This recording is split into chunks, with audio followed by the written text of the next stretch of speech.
হিজড়ার দল, হিজড়ার বাচ্চারা, হিজড়া। আপনারা ওই ওয়াজ মাহফিলে আপনারা প্রতিহত করবেন তাদেরকে।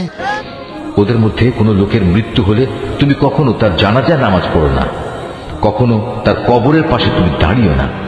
কেননা এই ব্যক্তিরা আল্লাহ তাআলা ও তার রাসূলের সাথে কুফরি করেছে, এরা নাফরমান অবস্থায় মরেছে। ওদের ধন সম্পদ ও সন্তান সন্ততি যেন তোমাদের কখনো বিমুগ্ধ করতে না পারে।